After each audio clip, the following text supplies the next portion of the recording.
Nós estamos diante de dois textos, e o texto ao qual nós lemos alguns versículos, um do texto afirma que aqueles homens que viam Jesus expulsar demônio das pessoas, que via Jesus fazer sinais e maravilhas, grandes prodígios, eles vão murmurar, dizendo que o mestre expulsa os demônios por Beelzebu. Ou seja, eles estão dizendo que Jesus está com Satanás e que ele expulsa os demônios através de Satanás. Aí Jesus vai dizer, como nós já lemos, como pode um reino se dividir? Se esse reino se divide a si mesmo, então esse reino não pode existir. Logo ele vai chegar ao fim. Então uma casa, ela não pode ser dividida. Nós não podemos cochear em dois pensamentos. Ou nós servimos a Baal no popular, ou nós servimos a Satanás, ou nós servimos a Jesus. Porque a palavra do Senhor, ela vai dizer que o crente tem que ser sim, sim, não, não. Ou é sim, ou é não. Ou ele quer, ou ele não quer. Então não adianta ficar em dois pensamentos, cocheando em dois pensamentos, em dois reinos, se você tem que escolher a um. Não tem como você amar a dois senhores, porque você vai amar mais a um e aborrecer o outro. Então, com o Senhor não é diferente. Ou eu escolho adorar a Deus, ou eu escolho adorar a este mundo. E quando eu escolho adorar a este mundo, eu estou renunciando a Deus. Eu estou determinando que eu não quero Deus. Agora,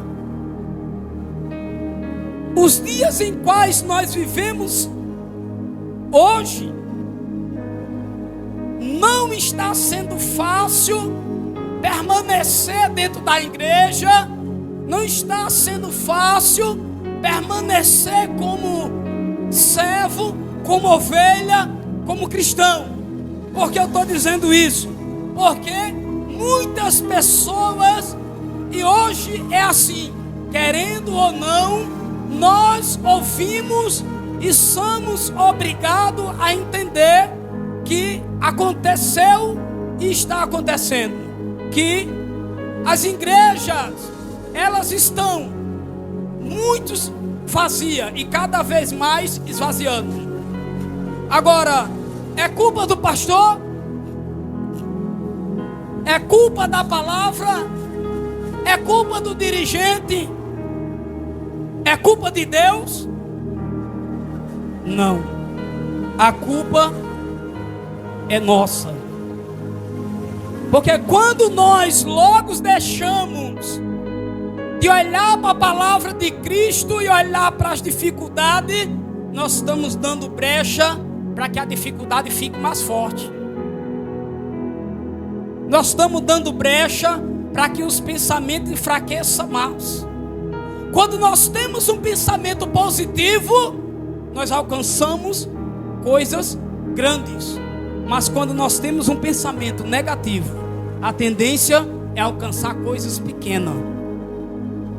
Interessante é que algumas pessoas, entre aspas, acham que estar na igreja vai estar tudo bem, vai ser mil maravilhas, que não vai ter prova, que não vai ter luta, e ela acaba saindo da igreja, porque num período, espaço de tempo curto, ela logo vai entender que ela veio para Jesus para resolver o problema, mas o problema não foi resolvido ainda. Porque tudo é no tempo e na hora de Deus. Às vezes nós queremos que seja para já, para agora, para ontem. Mas o Senhor diz: ei, ainda não é tempo, ainda não é hora. Nós entendemos aqui que eu vejo aqui duas colocações de pessoas.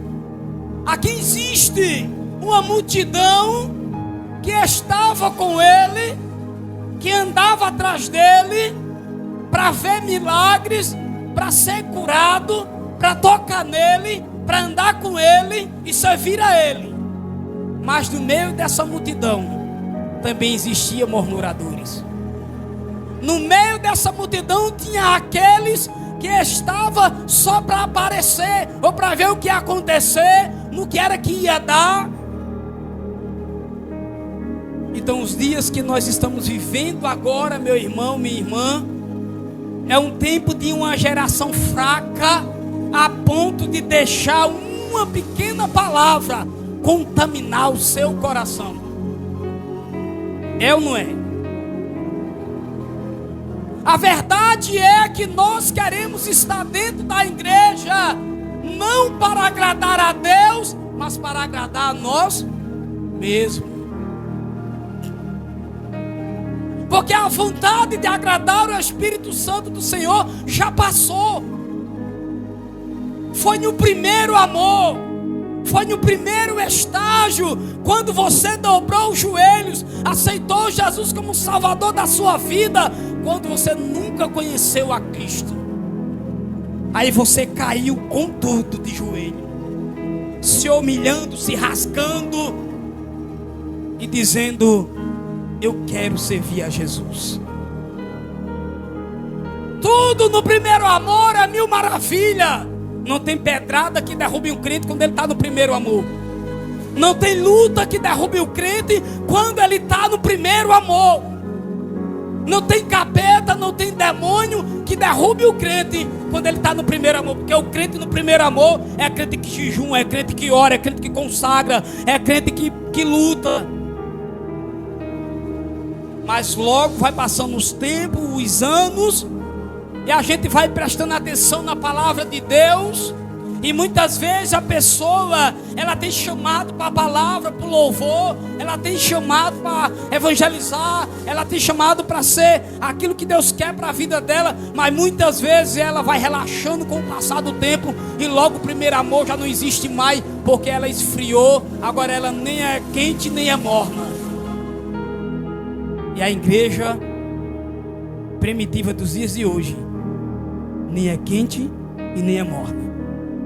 Antes fosse fria ou quente, porque se for morna, se não for morna nem quente, o Senhor vomitará da sua boca. O problema não está dentro da igreja.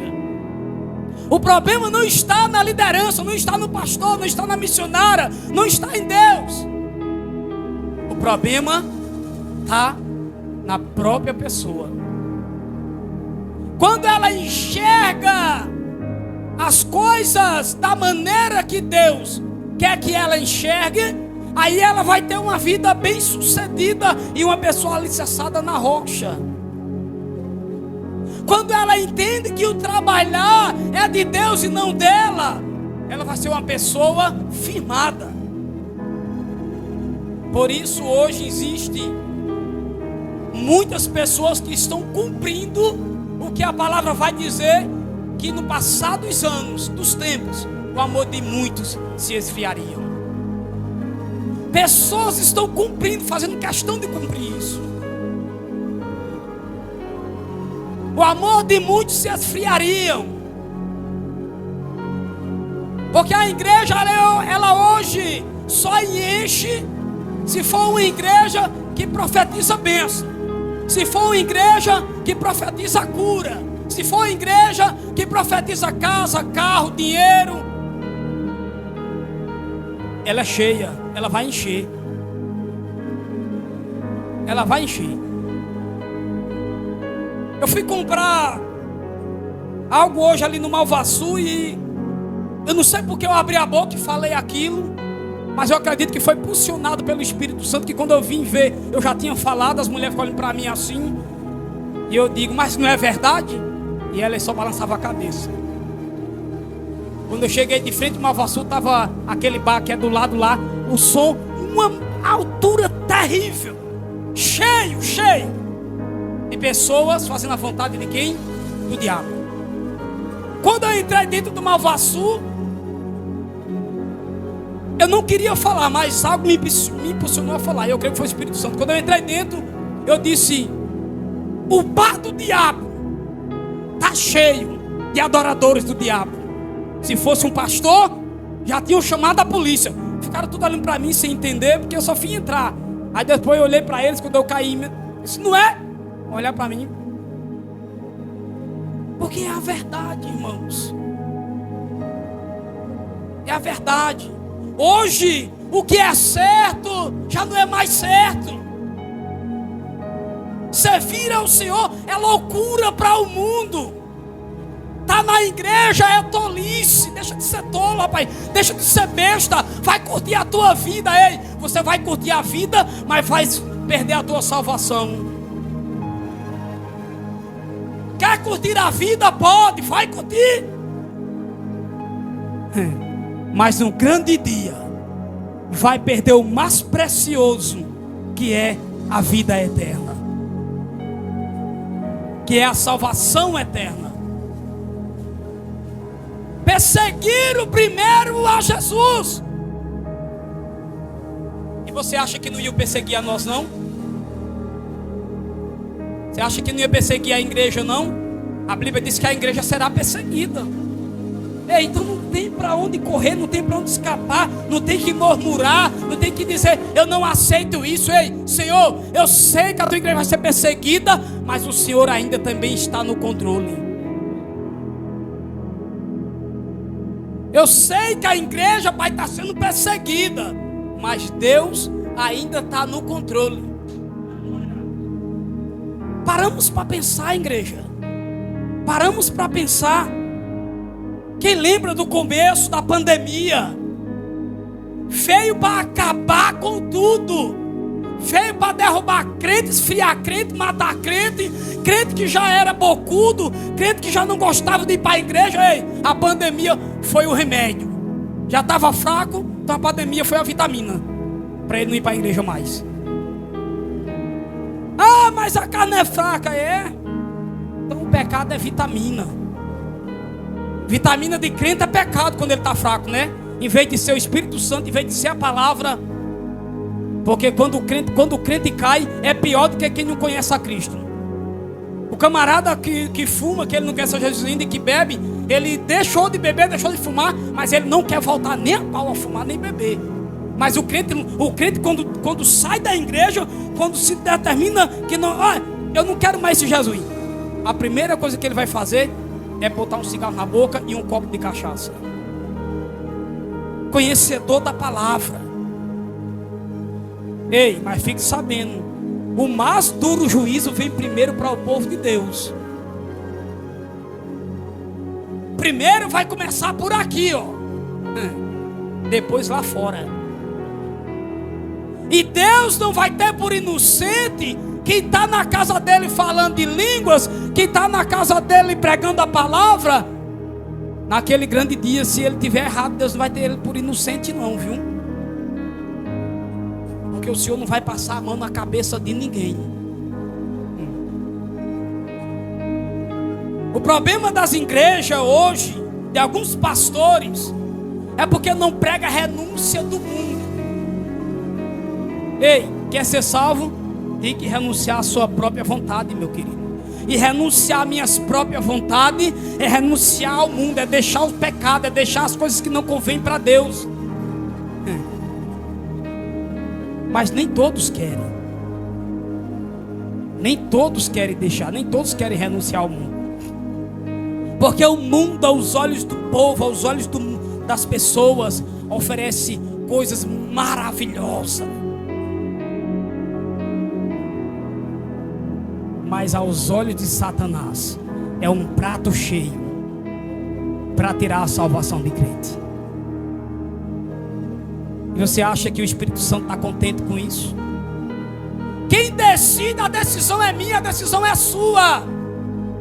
Eles estavam dizendo que Jesus expulsava os demônios por Beelzebu, porque Jesus tinha demônio. Aí Jesus disse assim: ei, porventura, pode o diabo expulsar a si mesmo? Não tem como, não tem condições. A minha mão tá boa, maravilhosa, linda, ó. Eu vou chegar aqui e você, ô irmão João, corta essa mão que eu não quero mais não. Eu tô com raiva dela, corta. Não tem como eu fazer isso. Então, quando Jesus andava na terra, ele não andava alimentando o ego de ninguém. Se era para pregar a salvação, era a salvação que tinha que ser pregada. Se era para pregar arrependimento, era arrependimento, aí é renúncia, é pecador, errou. Nada de, irmão, não, varão, esquente não, o varão traiu a esposa, ela não quer mais você, mas fica aqui na igreja, olha, o cargo que o irmão tem, não vai perder não, viu, se preocupe não. É assim que acontece, é assim que está acontecendo. O irmão pecou, adulterou, traiu a esposa, mas porque ele tem um dízimo bom, o pastor não disciplina e nem tira ele do cargo que ele está, que ele exerce. Ei, não importa se é 1.000, se é 10.000, se é 30.000, tem que disciplinar o camarada e deixar no azeite. O cara tem que entender que não é porque ele tem, que porque ele é, que porque isso, porque é aquilo, que ele está ali e o pastor não tem que ser assim. Não pode, irmãos. Ou nós pregamos a palavra do Senhor da maneira que ela tem que ser pregada, ou é melhor que nós iremos para nossas casas e deixamos Cristo. Servimos ao mundo mesmo aí fora. Se é para estar no erro, se é para estar com contenda, se é para não fazer a vontade de Deus, se é para não cumprir a palavra, ei, então abandona. Vai servir aos mormons, né? Os mormons é dois varões aí que criaram um livro e as pessoas seguem a ele, adoram eles. Então vai seguir os mormons. Vai ser espírita, vai ser o que você quiser, mas adorar a Cristo não, porque o Senhor, ele não aceita divisão. Deus, ele não aceita divisão. Ele aceita coração quebrantado. Coração quebrantado. Ei, eu pequei, eu errei, então eu vou reconhecer meu pecado. Eu vou lá no dia do culto, diante do meu pastor, vou pedir perdão para ele, perdão para a igreja. Que isso não é vergonhoso, não. Vergonhoso, quem vai ficar com vergonha é Satanás.